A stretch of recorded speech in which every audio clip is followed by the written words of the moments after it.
Saraswati group संचालित e learning system में आप सभी विद्यार्थियों हार्दिक स्वागत है। धोरण 12 नामाना मूળ તત્વો પાર્ટ 1 અત્યારે આપણે અભ્યાસ કરી રહ્યા છીએ ચેપ્ટર નંબર 1 ભાગીદારી વિષય પ્રવેશ, જેમાં આપણે લાસ્ટ બે લેક્ચરમાં છે એ 5 ક્વેશ્ચન છે એનો અભ્યાસ કરી ગયા। ભાગીદારી એટલે શું, ભાગીદારો એટલે શું, ભાગીદારી પેઢી એટલે શું, ભાગીદારીના લક્ષણોની ચર્ચા કરી ગયા। ત્યાર પછી ભાગીદારી કરારનામું એટલે શું અને એની જોગવાઈ ત્યાં સુધીનો આપણે અભ્યાસ કર્યો। રેડી? ત્યાર પછીનો ક્વેશ્ચન એટલે કે ક્વેશ્ચન નંબર 6 આપણે જોવાનો છે। ભાગીદારી પેઢીની હિસાબી બાબતોને સ્પર્શતી ભાગીદારી કાયદાની 1932ની જોગવાઈ। આપણે આગલા લેક્ચરમાં ચર્ચા કરી હતી કે જે ભાગીદારી પેઢી છે એ પોતે પોતાનું કરારનામું તૈયાર કરે છે તો એને 1932ની જોગવાઈઓ છે એનું પાલન કરી એટલે કે એની અંડરમાં રહીને તૈયાર કરવાનું હોય। પણ જો કોઈ પેઢી એવી છે કે જે કરારનામું તૈયાર કરતી નથી તો એને કયા નિયમો લાગુ પડે? તો કે 1932ના જે નિયમો છે, ભાગીદારી કાયદાની 1932ની જે જોગવાઈઓ આપેલી છે એ જોગવાઈઓનું તમામ જોગવાઈઓનું પાલન કરવું પડે છે। અથવા ભાગીદારોએ કરારનામું તૈયાર કર્યું છે એમાં અમુક બાબતો એને કરારનામામાં દર્શાવેલી નથી તો એ બાબતો કેમાંથી પાલન કરવાનું? તો કે 1932ના કાયદામાં જે એ જોગવાઈ હોય એ જોગવાઈનું પાલન એને કરવું પડે છે। રેડી? તો આવી અમુક જોગવાઈઓ છે એનો આપણે અભ્યાસ કરીએ। જોઈએ પહેલી જોગવાઈ, પહેલું બાબત જોઈએ કે જો ભાગીદારી પેઢીના ભાગીદારો વચ્ચે કરાર થયેલ ન હોય, કરારનામું તૈયાર કરેલું ન હોય અથવા કરારનામું તૈયાર કર્યું છે પણ એમાં અમુક બાબતોનો ઉલ્લેખ કર્યો નથી તો એ બાબતો તો કે ભાગીદારી કાયદા 1932ની જોગવાઈઓ છે એ જોગવાઈનું પાલન એને કરવું પડે। રેડી? તો કે કરારનામામાં એનો ઉલ્લેખ હોવો જોઈએ, જો ઉલ્લેખ નથી તો કાયદામાં જે જોગવાઈ છે એનું પાલન કરવાનું। બરાબર? કરારનામું તૈયાર કરવું ફરજિયાત હોતું નથી। શા માટે તૈયાર કરે છે? તો કે એનો કાલ આપણે અભ્યાસ કરી ગયા કે ભાગીદારો વચ્ચે વાદ વિવાદ ન થાય, મુશ્કેલીઓ ન ઊભી થાય, લડાઈ ઝઘડા ન થાય કે કોઈ મતભેદ ન રહે એના માટે કરારનામું તૈયાર કરવામાં આવે છે। રેડી? તો સ્પષ્ટ છે કે જો કરારનામું તૈયાર કર્યું છે તો એમાં જેટલી બાબતો છે એ બાબતોનું પાલન કરવાનું અથવા કોઈ બાબત એવી છે જે કરારનામામાં દર્શાવેલ નથી તો એ બાબત ક્યારેક પ્રશ્ન ઉદ્ભવ્યો તો એ બાબત અંગેનો તો એ કેમાંથી જોવાની? તો કે 1932ની જે જોગવાઈઓ છે એ જોગવાઈમાંથી બાબત જોઈ અને એનો નિકાલ કરવાનો। એમાંની પહેલી જોગવાઈ, જો કરારનામું તૈયાર કરેલ ન હોય તો નફો નુકસાન છે એ સરખે હિસ્સે વેચવામાં આવે છે। બરાબર? નફો નુકસાન કયા પ્રમાણમાં વેચાય? તો કે સરખે હિસ્સે, જેને આપણે 1:1 કહેવામાં આવે છે। બે ભાગીદાર હોય તો 1:1, ત્રણ હોય તો 1:1। બીજું, ભાગીદારોએ પેઢીમાં જે મૂડી રોકેલી છે એ મૂડી ઉપર વ્યાજ ચૂકવાય નહીં। રેડી? કરારનામું તૈયાર ન કર્યું હોય તો કાયદામાં મૂડી પર વ્યાજ આપવાની કોઈ જોગવાઈ છે નહીં। ત્યાર પછીની જોગવાઈ, ભાગીદારે પેઢીમાંથી જે ઉપાડ કરેલો છે એ ઉપાડ ઉપર વ્યાજ ચૂકવાય નહીં। રેડી? ત્યાર પછી ભાગીદાર જો પેઢીમાં સક્રિય રીતે કામગીરી કરતો હોય તો એને વધારાનું કોઈ પણ છે એ બોનસ, પગાર, કમિશન કે મહેનતાણું ચૂકવવામાં આવતું નથી। રેડી? સક્રિય રીતે કામ કરે છે તો એને વધારાનું કોઈ ચૂકવવામાં આવતું નથી કારણ કે કરારનામું આપણે તૈયાર કર્યું નથી। કરારનામું તૈયાર કર્યું હોય ને એમાં ચૂકવવાની જોગવાઈ હોય તો ચૂકવવાનું, બાકી કરારનામામાં ઉલ્લેખ નથી તો કાંઈ ચૂકવાય નહીં। ત્યાર પછી ભાગીદારે પેઢીને આપેલ લોન, બરાબર? સમજો, ભાગીદારે પેઢીને આપેલી છે, ભાગીદારે પેઢીને લોન આપી હોય અને કરારનામામાં કાંઈ ઉલ્લેખ ન હોય તો 6% વ્યાજ ફરજિયાત ચૂકવવું પડે। ભાગીદારે પેઢીને લોન આપી છે કરારનામામાં કઈ જોગવાઈ નથી. જોગવાઈ હોય એટલે કીધું હોય કે આટલા ટકા તો એટલા ટકા ચૂકવવું, પણ કઈ કીધું નથી તો કેટલા ટકા ચૂકવવું પડે? 6%.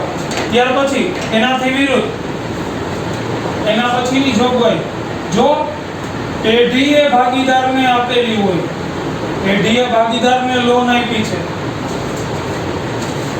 અને કરારનામામાં કઈ જોગવાઈ નથી તો કાંઈ વ્યાજ ચૂકવાય નહીં. એક માર્કમાં પૂછાઈ શકે એવો પ્રશ્ન આડોઅવળો કરીને ગમે તેમ પૂછે, સમજીને લખવાનો, આ પૂછો એના લખીને આવે એવું આપણે કરવાનું નથી. સમજવાનું છે કે ભાગીદારે પેઢીને લોન આપી છે, કરારનામામાં જોગવાઈ નથી તો આપણે 6% વ્યાજ ચૂકવશું. રેડી? જો પેઢીએ ભાગીદારને લોન આપી છે, કરારનામામાં કઈ જોગવાઈ નથી તો કાંઈ વ્યાજ ચૂકવાય નહીં. જો કરારનામામાં જોગવાઈ કે આટલા ટકા વ્યાજ ચૂકવો તો એ ચૂકવવામાં આવશે. રેડી? ત્યાર પછી ભાગીદારે છે એ પેઢી માટે કોઈ વાજબી ખર્ચ કરેલો હોય તો તે મજરે એટલે કે પાછો મેળવવાનો એને હક છે. ભાગીદાર છે ખરીદી કરવા જાય અને વધારાનો કોઈ પેઢી માટે ખર્ચ કરે અથવા કોઈ જગ્યાએ બીજી જગ્યાએ પેઢી અર્થે કોઈ ખર્ચ કરવામાં આવે તો એ મજરે મેળવવાનો એનો અધિકાર છે. મજરે એટલે તો કે પાછો, એટલે કે પેઢીમાંથી એ ખર્ચ મેળવવા માટે એ હકદાર બને છે. ત્યાર પછી પેઢીના દરેક ભાગીદારે મૂડી લાવવી, કેટલી લાવવી એ પરસ્પર સમજૂતીથી નક્કી થાય છે. કરારનામામાં કે 1932 ની જોગવાઈઓમાં કોઈ સ્પષ્ટપણે એવું કીધું નથી કે આટલા ભાગીદારો એમાંથી આ ભાગીદાર આટલી મૂડી લાવી, આ ભાગીદાર આટલી મૂડી લાવી, એ કોઈ સ્પષ્ટ ઉલ્લેખ નથી. પણ બધા ભાગીદારોની પરસ્પર સમજૂતીથી નક્કી થાય કે આ ભાગીદાર આટલી મૂડી લઈ આવશે, આ ભાગીદાર આટલી મૂડી લઈ આવશે.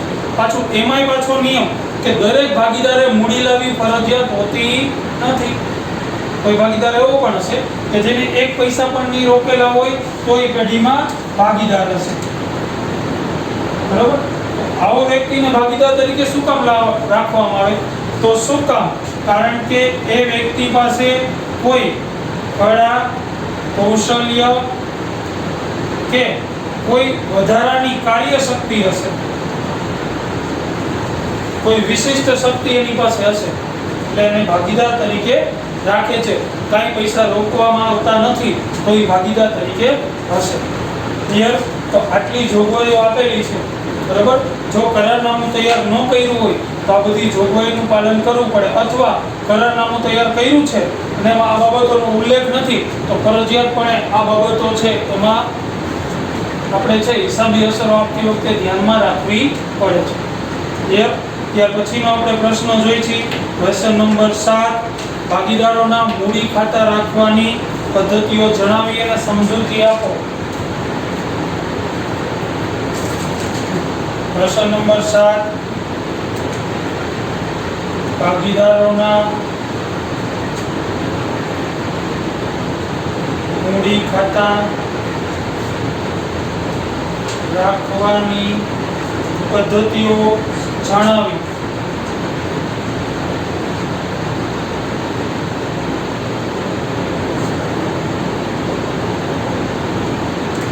સમજૂતી આપો.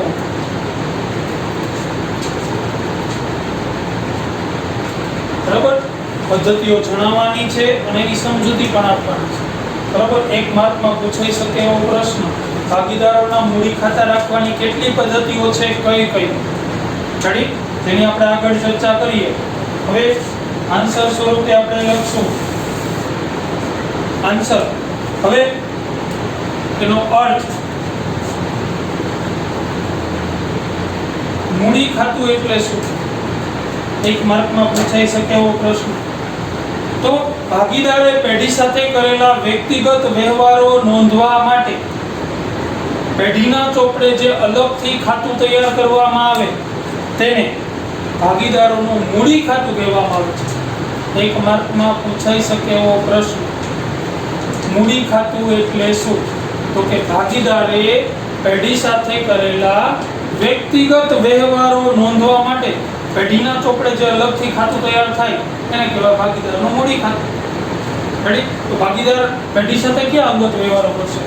ઓકે, ભાગીદાર પેઢીમાં મૂડી લઈ આવે, અંગત વ્યવહાર થયો, ઉપાડ કરે, મૂડીનું વ્યાજ ગણાય, ઉપાડનું વ્યાજ ગણાય, ભાગીદારને પગાર આપવામાં આવે, બોનસ આપવામાં આવે, કમિશન આપવામાં આવે, ભાગીદારને નફો મળે, ખોટ થાય, આ બધા છે એના વ્યક્તિગત વ્યવહારો છે.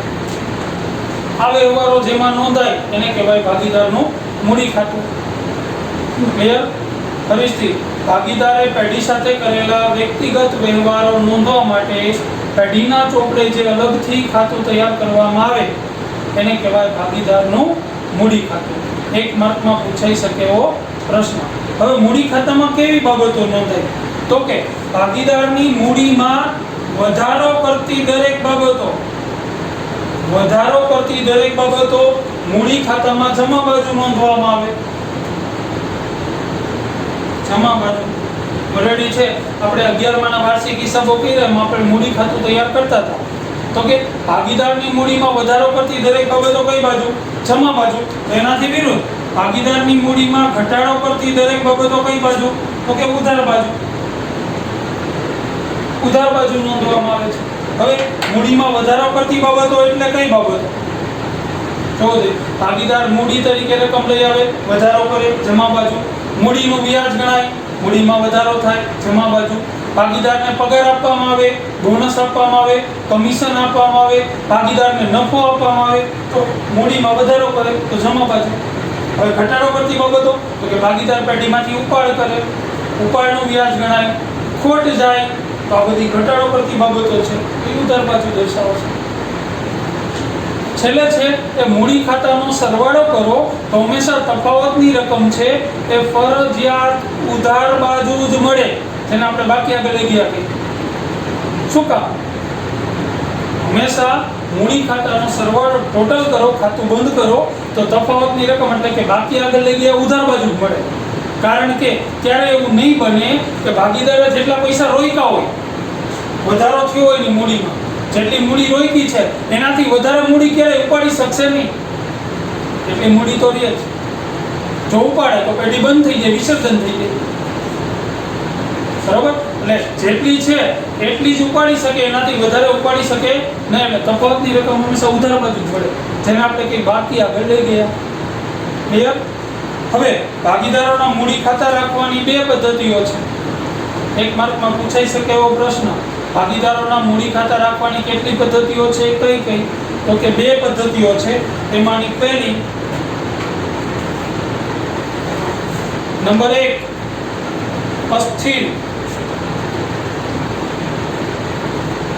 અસ્થિર અથવા હંગામી મૂડી ખાતાની પદ્ધતિ કહેવાય છે. પહેલું અસ્થિર અથવા હંગામી મૂડી ખાતાની પદ્ધતિ.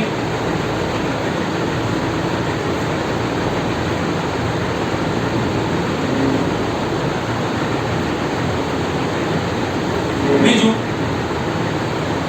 સ્થિર અથવા કાયમી મૂડી ખાતાની પદ્ધતિ.